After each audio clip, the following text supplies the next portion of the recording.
Hey everybody, welcome to What Drives Us, episode 233 for June 7th, 2017. My name is Russell Frost. I am your host this week and very happy to be here and have three of my very best friends with me as well. Let's introduce them and get this show on the road. Let me actually read the introductions that Mr. Tony Schaefer has been kind enough to carefully put into our script. I'm going to get them right. Our first panelist, he's the founder of the Waterloo Region Voltec Group and EV Association, our resident Chevy driver and plug-in enthusiast. His name is Mark Coughlin. Wow! Ding, ding, ding, ding! Ready! Yes, indeed. Welcome to the show, everybody. Aren't you supposed to say, let's get ready to rumble? I was saving that for you, Guzik. Well, that's trademark anyway. Thanks for the fantastic opening. That was great, Russell. Great. Thank you. Thank you. You're welcome. And my co-host, my genial co-host in the show, doesn't really have an introduction here. I don't. As a matter of fact. So I'm just going to introduce him. Hey, it's Tony Schaefer. Yeah, all right. That's good enough. Yeah. Hey, everybody. Yeah, missed you last week. Where is everybody? I was sitting here. I did a whole show by myself. It was amazing, but apparently it didn't get recorded. Sorry about that.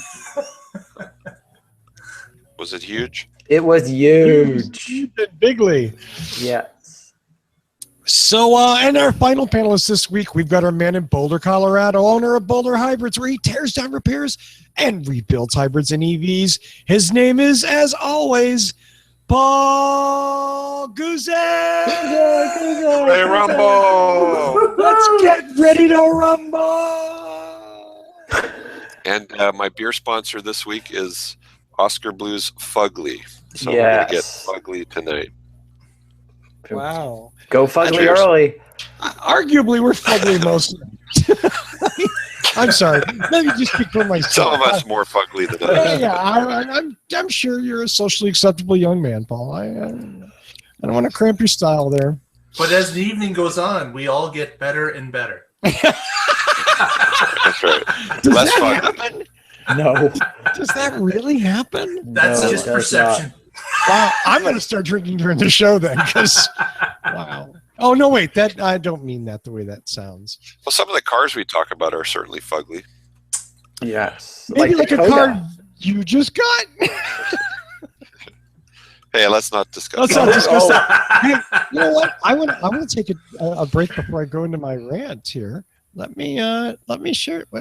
Okay, let me share something with you guys.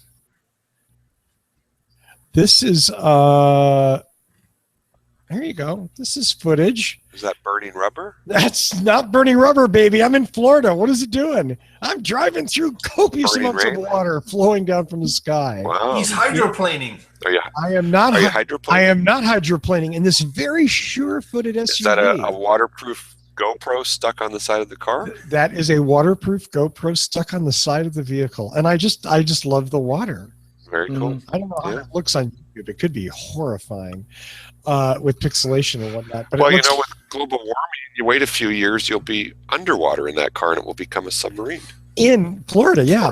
Mhm. So Yes. the folks, I'm sorry, the folks at Acura were nice enough to give me the key to an MDX Sport Hybrid All-Wheel Drive Advanced, and we're talking like a lot more money than I have. And this key's even the key's huge. Look at this. It's like it's the size of It's rather large. Wow. it's a big fob. Okay, like Well, I you could know what they knock say about somebody the size out of your this. fob? Yeah, that's what I'm talking about. There we go. That's what I'm talking about.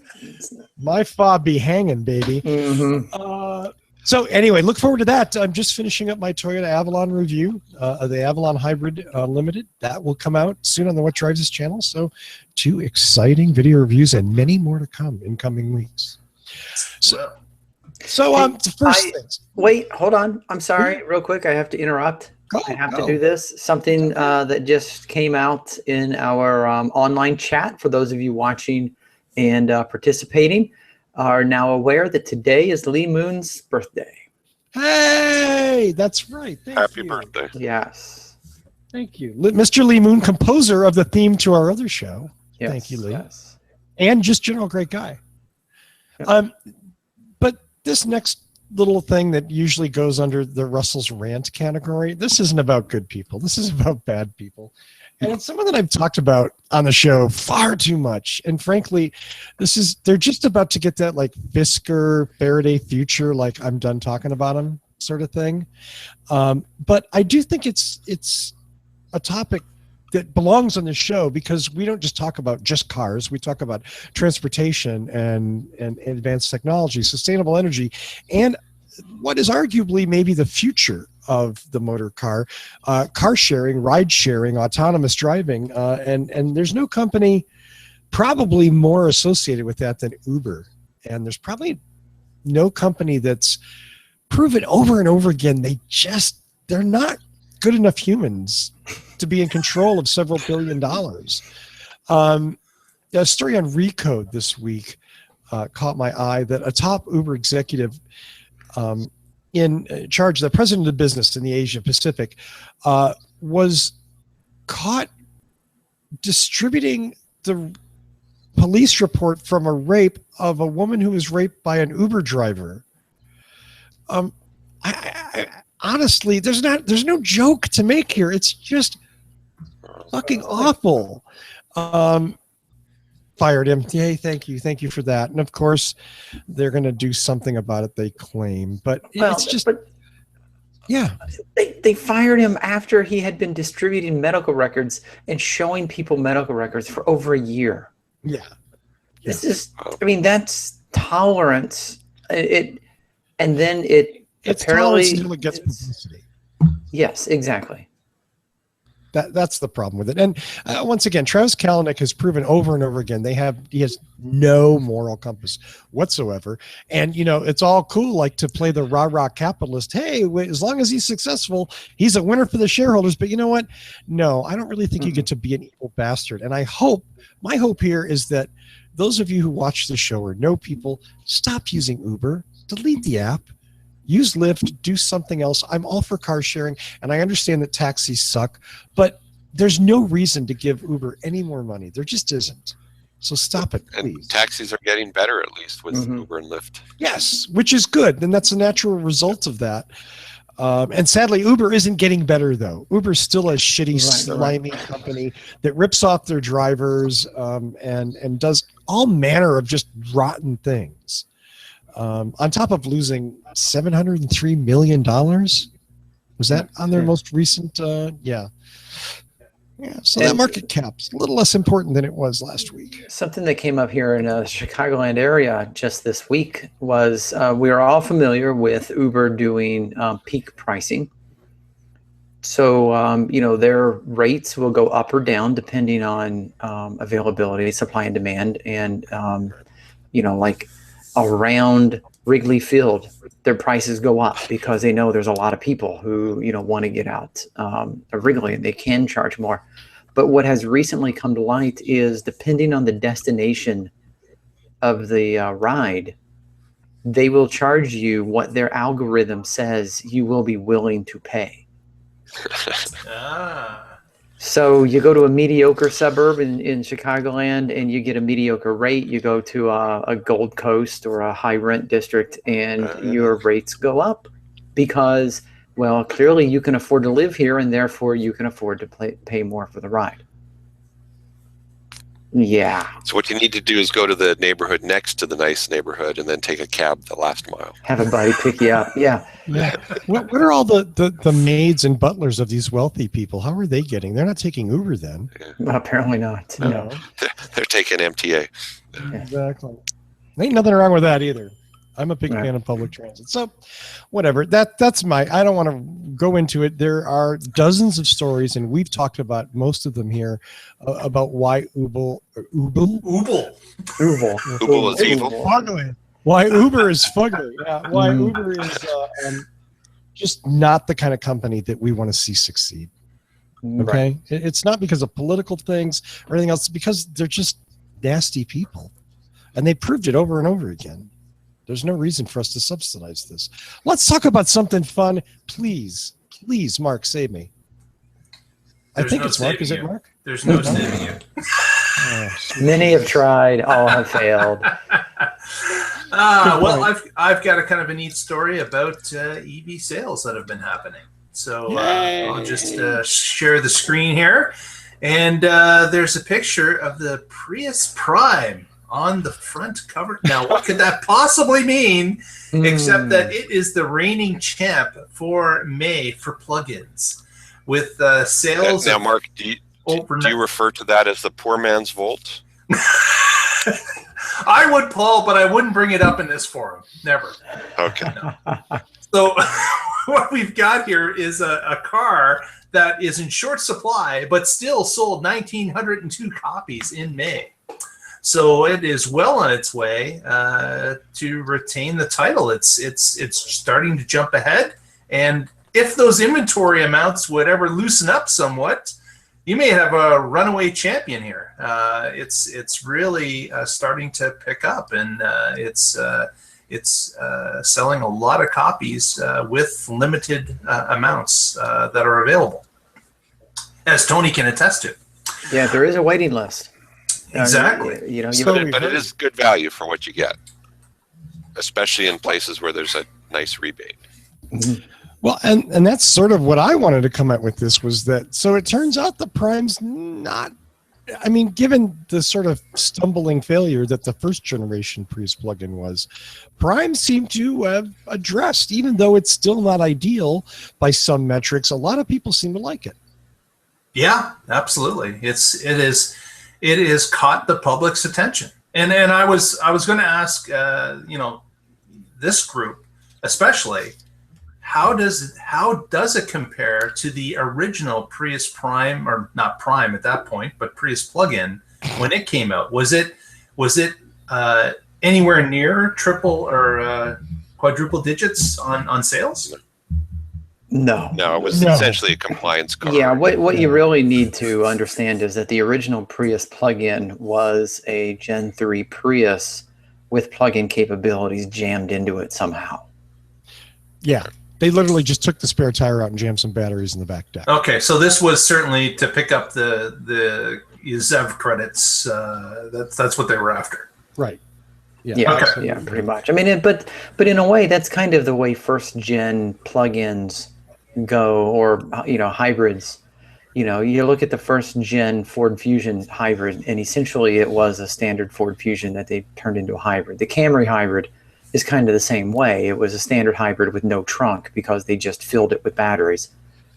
Right. Yeah, and so less trunk. It had a trunk. Yeah, it had. You could fit one case of Fugli in the trunk.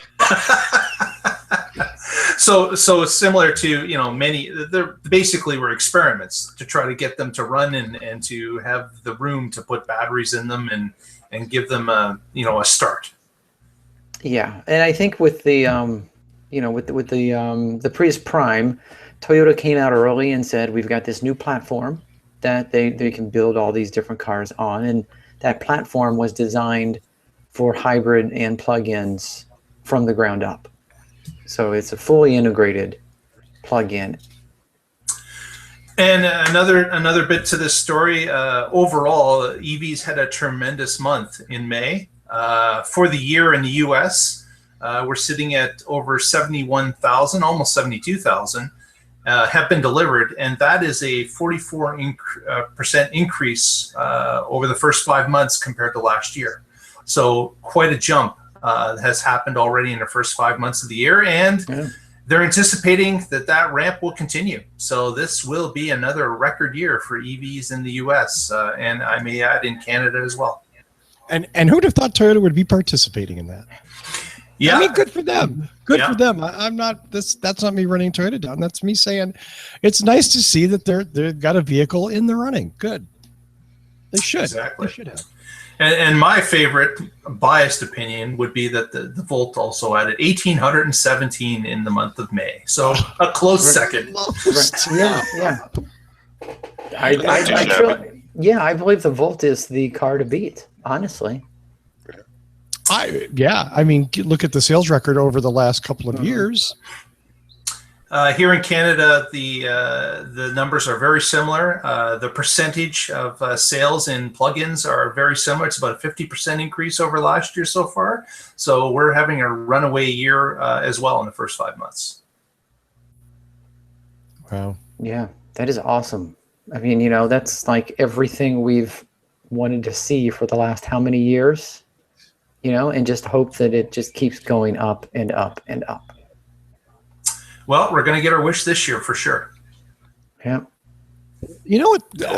1,566 bolts. Yep, they did a push on those. There's nothing wrong with that number either. Well, you combine that with the Volt, and you've got a group that's selling over 3,000 a month. Yeah. Like it's a healthy number. Absolutely. I want to know who the 381 people are that bought an e-Golf, because I've still yet to ever see them. I think they're all going into that warehouse, so they're storing the Ark of the Covenant, from Raiders Lost Ark. But They're the people who bought the diesel VW. yeah. Oh, it's like 485 Pacifica hybrids. Wow, that's not bad. Not bad for a start, is it? That's actually a cool car. You know what? That Pacifica is a cool car for families. Yeah. I haven't seen it in real life, Okay. but it apparently does exist. I was able to take one for a drive last week. I mean, if that had a Sienna badge on it, it would probably sell like hotcakes. Huge. Yeah. If it was in reasonable production. But I think they're just trickling in. Well, that's sort of what Tony and I saw it at the New York Auto Show. But it wasn't like, we don't even know if it was a working one. It was just, there it was. It's a hybrid and it's a Pacifica, but I'd actually like to drive one. I'd like to see it. Does the range a real thing or is it not? I mean, yeah. Apparently it is. Yeah. I was able to take one for a drive last week at a EV conference here in Markham, Ontario. And they let us take it for a spin. And unlike some other EVs, if you press hard into the accelerator, you will get gas engine assist, and it will, push the car, because it has a range of 35 miles is what they're claiming, which works at the 50 kilometers here in Canada. And that vehicle is very large. Like, it's a full size minivan. It's huge. And it'll hold, 7 people. There's 4 captain-like chairs, and then a 3-person bench seat in the back. And of course, the bench seat does fold into the ground, and the middle captain seats remain in place because below them is where the battery sits. But the car does perform well. It's got a wonderful interior package: the leather, the panoramic sunroofs. It's incredible looking as you're taking it for a spin, and the gauging and the UI was intuitive. I was able to figure it out quite well, and it was a fun vehicle to take for a spin. So it's a little bit better than the '86 Dodge Caravan we all grew up with. Just a bit, yes. But they're producing them now, and they're starting to hit dealerships here in Ontario. And I wish them all the luck in the world. It's a unique vehicle that no one has come up with yet for that size, except for maybe, I guess you could say Tesla, but it's certainly not the same price range. America, Toyota has had a hybrid minivan in Asian markets for like 10 years. But they don't think Americans would want it. So it's the smaller van, though. They don't offer it. Yeah. Yeah, but it's still a minivan, which families have been asking for many years. Yeah, so we'll see if they're successful with it. It's this year will tell us the tale for sure. Well, and in certain markets like here in Colorado, the state gives you $5,000 to buy that car, and the feds give you some money, so it actually becomes the plug-in hybrid version of that minivan becomes competitive with a plain Jane minivan. Exactly. If not cheaper. Yep. So why would you not pick it, right? It just makes sense. Yeah, exactly. Unless you're an evil person who doesn't know. Let's not play that game. Unless you're the Koch brothers. Yeah. Damn it, if I can't power it by coal, I'm not going to drive it. Let's continue down the EV vein with Tony has some reporting to talk about on the cost of EVs. Tony? Tony, you're You're up. muted. Did I lose my mic? No, Okay, I came back. Did I come back? All right, You're I'm back. back. I'm back. Yep, you're back. I hit the sneeze button, and then apparently it didn't bring me back. I had to sneeze. Sorry, it happens. So the reason I wanted to talk about this is an article that was in treehugger.com. Yes, I do subscribe to treehugger.com, and it is exactly what it sounds like. So I put this in a Flipboard. Electric cars will reach cost parity with conventional cars as early as next year. And one of our Flipboard subscribers, who goes by the title "Replace the GOP," commented on the article and said, "No, they won't. Let me find the article that this recycled trash came from, because I've read this every year since the Chevy Spark. You know, the one that kept catching fire." So, ouch. Yes, but so the article speaks to the cost of manufacturing EVs is going down, the cost of batteries is going down, the cost of selling EVs, you know, the overall cost of EVs are going down. And of course, as we've said, the cost of fuel, electricity versus gasoline, and as well as repairs, you know, the gas, the oil, the spark plugs, and all of that stuff. So the article said that originally they were saying, you know, the 2020s, maybe 2025, everyone throws out 2025. Apparently that's the magical year when utopia occurs. But a new report came out and said it could be, at least in Europe, as early as 2008, without any new breakthroughs in terms of battery capacity or charge times. Did you say 2008? Okay. Yeah. In fact, I did, but I'm a there was an asterisk at the end.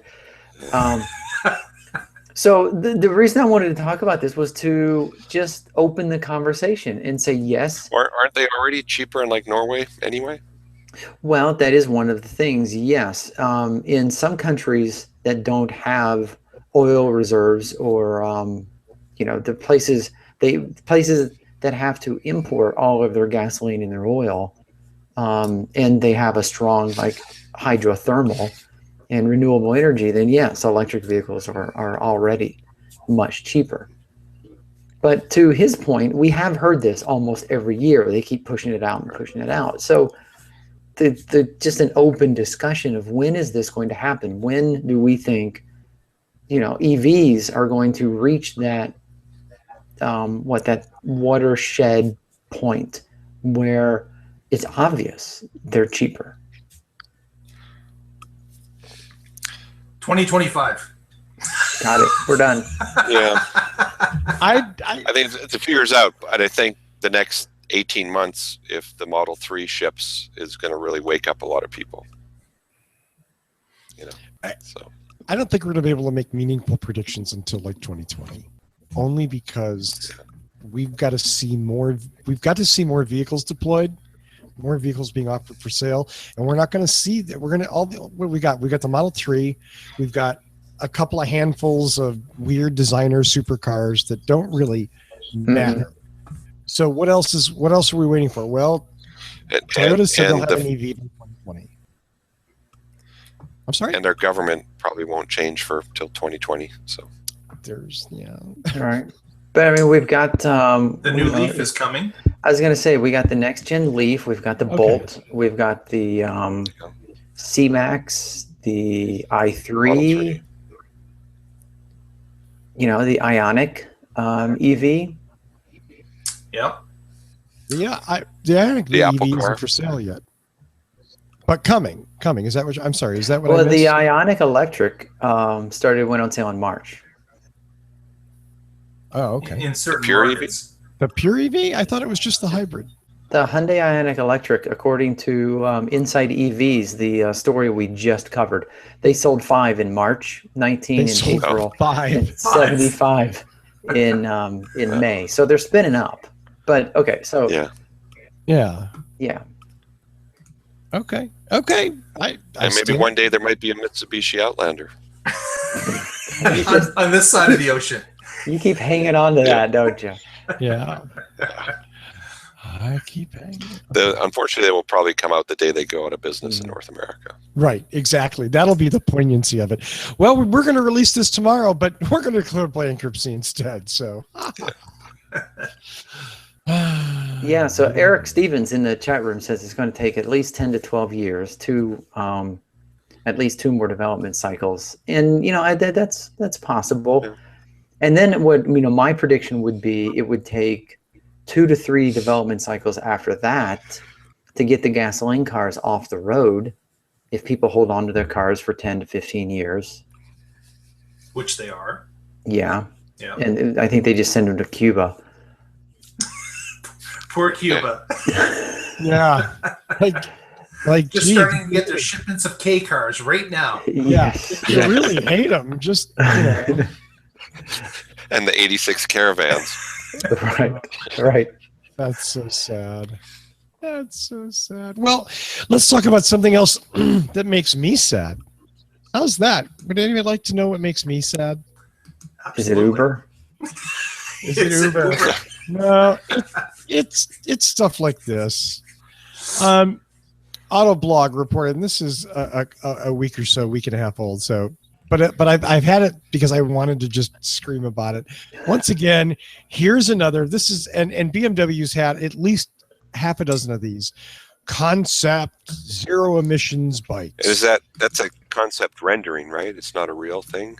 Well, I mean, it's styrofoam or plastic, or maybe it's a working prototype. We're not really sure. I don't think so. I think it's just a display model, as it were. I don't know. We don't really like all the dramatic shots. Oh, there, maybe there's somebody on it. There's someone on it, and the wheels could be, but it also looks like it's on a downhill slope. So, maybe it's just, I don't know. It looks kind of Tron sexy cool, I guess, if that's what you want. There's someone else on it now, and that could be a Photoshop tire blur. Okay, so here's the problem, and I really dearly want an electric motorcycle, and I want companies to stop wasting our time as people who are interested in this with this crap, and just make the damn thing already, okay? Just make it. Make one. It doesn't have to be perfect. Wasn't it like 2 years ago Harley said they'd do an electric bike? Did that ever come out? No, never come. None of these ever come out. They're all, it's some silly auto show. They make this, a vaporware concept and go, oh, yes, and soon everyone will be riding these, and they never make the damn thing. So just stop it. Stop it now. Make a real electric bike. People will buy it, and you'll sell it, and it'll be a good thing. But Russell, isn't this something to do with also PR, where they're trying to say, is there a buzz? Do we get an overwhelming reaction to a concept vehicle that we want to move forward? Isn't there some of that in these concepts? No. I'm glad you thought about it at least. Yeah, I did. I get where you're going. Like, are they sending out trial balloons? Are they looking to see if there's a grassroots viral response? And will people? But no. And because people, does BMW do that with a new 5 Series car? But those are established lines. It says BMW on it. Okay, BMW's been selling motorcycles for how long? Since that they've been selling them for a while. Agreed. But are they going to have horizontally opposed batteries in their motorcycles, e-bikes? I like that. Yeah, horizontally big batteries sticking out the side like Frankenstein's neck. Come on, yeah. Be awesome. So when you go around the corner, they scrape on the ground. That concept always, like, I love the old school look, but it always kind of freaked me out as a rider. Like, I don't need metal sticking out down there. I know. Mark, I mean, that's a legitimate question. I don't think that's the case, but maybe you're right. I'm just of the opinion that this is just haloing. Like, look, ooh, we've got a cute thing, and we can pose a nice model by it, and we can talk about zero emissions work, and everybody can go home. Yeah. And we don't do anything. As opposed to saying, hey, we made this electric motorcycle and we're selling 200 of them a month, and that's not sexy and exciting. Dealers. Yeah. Yeah. That's because then it has to be real, and it has to not have a stupid look and silly plastic pieces stuck to it for no reason and kind of Tron lighting. Again, I think this motorcycle looks kind of cool, but make the goddamn thing. That's all I would ask. They'll make it and then they'll say, "Oh, it's 45 grand." But and so that is a legitimate argument, right? Like, oh, it's going to be expensive and it's new technology and all that. But again, it doesn't say Kia motorcycle on it. Ouch. It says BMW on it. Is there any doubt in your mind that some BMW fans would want to have that just to have that? Yeah. No, I mean, don't doubt that at all. I think when you're a brand like BMW, you get away with a little bit of nonsense. You can work that. And again, this kind of goes back to the argument that I don't like, which is we would build more EVs as a company, but there's no demand for them, which we know is bullshit. Yeah. It's the oldest, most bullshit argument around. People converted goddamn Ford Ranger trucks. How bad did they want EVs? Okay? Have you ever driven one of those Ford Ranger lead-acid conversions? No. Must be fun, though. It's no fun at all. That thing's a turd. It's like a turd with a little propeller on the back. It sucks. But it's electric. And God bless the people that converted them, okay? I saw one almost roll in an SCCA slalom course. It was hilarious. I mean, from the outside, of course. I don't wish anyone injured anyway. But, yeah. Back in the old days. So... yeah, there we go. And speaking of things that aren't going to be made, Paul? Yeah, it was a little sad to hear that Lexus has canned the CT200H, their sort of entry-level hybrid. I guess you'd classify as a hot hatchback. It's always been kind of a cool car. What was neat about it was a hybrid. It was a Lexus. It was the lowest price Lexus. And a small, good city car. And it was actually built on a lot of the Prius Generation 3 technologies, so parts were easy and cheap. But for whatever reason, it didn't sell that well in the market, and maybe it was too wimpy for Lexus buyers or too expensive for Toyota buyers. I don't know, but I always thought it was a neat little car. And it's sad to say it has been canned by Lexus. So that was. I always liked the 200H. Yeah, it was really nice inside, all Lexusy leather and felt good, and it had good suspension, handled nice, and it was a small urban car. It was easy to park, had a usable hatchback. It was kind of sized in between the Prius C and the Prius liftback, but you definitely knew you were in a Lexus driving it. Yeah, but to your point, every time I looked at what's my next car going to be, I was thinking, I would think to myself, well, would I be willing to take a hit in mileage to drive a CT200H? And then I would price one on the Lexus website and realize I've got a much better way to spend the extra $25,000 I would pay for this car. But, used, they're good value. You can get them used not much more than a Prius. Yeah. And you can say to your friends, I drive a Lexus. Mm-hmm. And you say it just like that. I drive a Lexus. Hey, I drive the cheapest Lexus available today. Yeah. I've driven this car. I drove it from Lancaster, Pennsylvania to Montreal. Oh, which may seem like an odd thing to do, but I do odd things.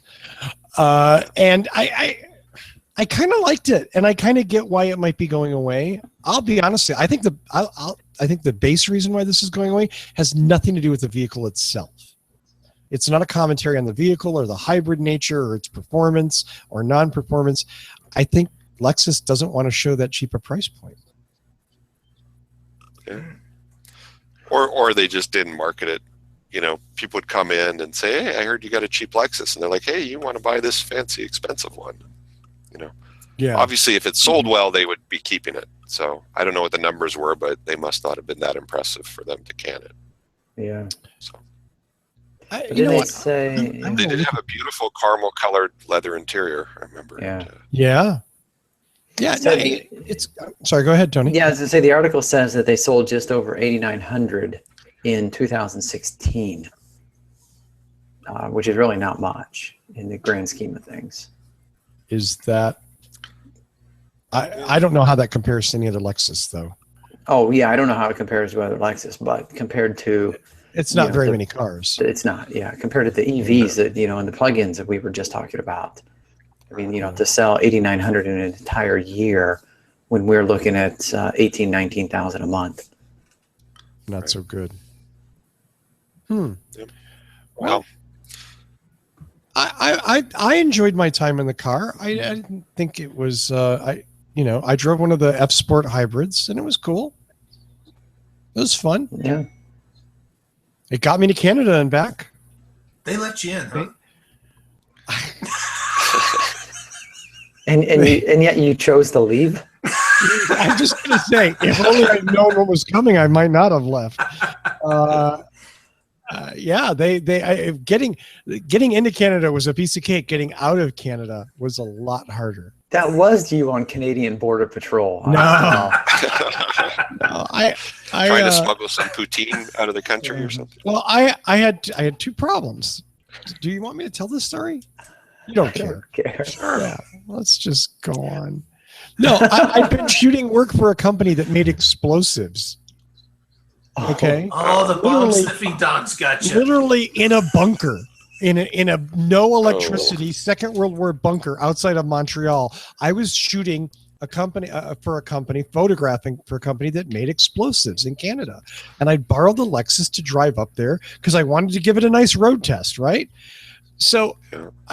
I had two problems when I was coming back in the United States. When you drive into Canada, they welcome you. They're happy, nice people at the Canadian border. Welcome to Canada, sir. When you're coming back into the U.S., even if you're waving a U.S. passport, they're like, "Where you been, son? It's late. Do you know what time it is?" The people at the border are not pleasant people in any way, shape, or form. And by unpleasant, I mean they're not professional either, but that's another story. Anyway, so yeah, I'm paranoid because all of my equipment is tainted with explosives. Okay, and if they do the airport thing, a Muslim person tainted with explosives. Exactly. If they do the explosives thing like they do in the airport, I am doomed. Okay, and the guy, instead of that, though, the guy gave me a hard time because of all my photographic equipment. I'm a photographer. I was just up here on vacation taking pictures. And because, of course, I wasn't in Canada working. That would be frowned upon. No. Right. By Canada. And they were mad because I didn't fill out a form declaring the value of all my equipment. Their theory being I went to Canada to buy all this equipment and then bring it back. Yeah, I said, pay more to bring it back. Right. I would go to Canada to buy stuff in Canada. Pay more for it. Pay more for 5-year-old photographic equipment, and then bring it back into the U.S. because nobody smuggles that, and there's a big market for it. Yeah. Yes. Yeah. So but I really like the the CT200H. The first time I saw it, I was like, this is really a cute car. Yeah. That's probably where I should end. If I tell any more, we're going to lose whatever audience we had. And we already lost them. All right. Well, is that it? They're gone? No. Bye-bye, CT200. Thanks, Paul. Yeah. Well, Thanks, Paul. let me jump in here. Speaking of something that might never be driven again. Please, Tony. On May 30th on electrek.com, Fred Lambert wrote an article and pictures of a very rare Tesla Model X Founder Series that crashed into a stone wall. And the picture here has it shown between the I thought I did this. Open image in new tab. Has it between a stone wall and a telephone pole. Which is tough to do. Is that between a rock and a hard place? Well, I'm not sure how hard the pole is, but so that is not a happy Tesla. Oh man. By any means. And if you look at the image on the left, you can see apparently it was riding that wall for a while. it took a fair amount of the wall out before it got wet. Yeah, before, and it probably would have kept going if not for the telephone pole. Yeah, that looks painful. So that kind of plays into our story for the Tesla life and insurance fees going up. Yeah, yeah. You think? I think somebody's going to need a new paint job. Yeah, Why possibly? probably. Is that? It looks like there's a. Yeah, it looks like there's a piece of the car attached to the wall farther down the road. Oh yeah, yeah, there is. Okay. Yeah, that's definitely part of the car. Yeah, that'll all buff out. Yeah. So the good news is that there was no fire, there were no injuries. The bad news is there weren't a lot of these cars made, and this one is quite possibly totaled. Yep, not going to be worth a lot. Yeah. Ouch. Well, hopefully he had insurance. Hopefully it wasn't I'll bet AAA. there's nice motors and battery packs that are perfectly intact on that vehicle. Just saying. Yeah. That could be the next powered Volkswagen pickup truck. There you go. Yep. There you You go. know, so there you go, Tony. Sorry about that. So to wrap things up, I want to talk about a news story that's 5 years old. I know I'm grimacing because it is, but I think it's important to make. And I just came across this, and it's obvious, but it's so obvious that it's a kind of thing that we don't talk about very much. So let me go back to the story. It was originally from Smart Planet. Who was it that redid it? ZDNet reposted it, which is cool. And that's how it caught my eye, because I'm a big no, I'm not. Okay, let's just shut up. If you're from Los Angeles or you spent time in Los Angeles, you're familiar with the 405 freeway. It's a big freeway, and it goes from north of Los Angeles all the way down to Orange, through Orange County. And it's one of the busiest freeways, probably. It's hard to say. When something's maxed out, is it like at 102%? There's another freeway at 103%, but it's one of the best parking lots during rush hour you can spend time on. In July of 2011, Caltrans, the state agency that handles highways in California, had to do some work on the 405, and to accomplish what they need to do, they actually had to close the freeway for 2 days. And you cannot, unless you live in a major city with major freeways, you cannot imagine, come close to imagine how enormous an impact this would have. It was a 2 day long closure, and lots of people freaked out, but everybody lived. And in the end, the freeway was approved. And somebody talking in the background? Not me. Oh, wow. No, I called up the page and the video started. I'm sorry. No. I'm sorry, Paul. I thought someone was trying to get my attention because I'm looking at the article and not the screen. Pardon me. So basically the point, again, really, really obvious, is this. Guess what the result, one of the results of that 2 day closure of the 405 was? Well, don't guess too hard. People stayed home. People stayed home. The air quality in Los Angeles improved by 83%. As dramatically, the surrounding areas around LA, the air quality improved as much as 75%. So guess what? Getting cars off the road improved the air quality. People breathe better. I'm not talking about something optional in life. I'm talking about breathing. People breathe better because we got cars off the road. Now, obviously, this is a dramatic, and this isn't going to change anything. But I think one of the things we forget about is that sometimes cars aren't the answer. Cars are the problem. And converting to sustainable, renewable vehicles that are powered by cleaner energy is hugely important. But we also have to look at just, guess what? Everybody can't have a car every time for everything they possibly need. Maybe 2 or 3 cars, maybe it's better. Maybe our kids won't get asthma. Maybe less people will die of lung cancer. I don't know. Maybe that sky will just be a little bit bluer. Could be worse. I think that's a good thought. Absolutely. Definitely a good They thought. could be in Beijing. Yeah. We could be Beijing.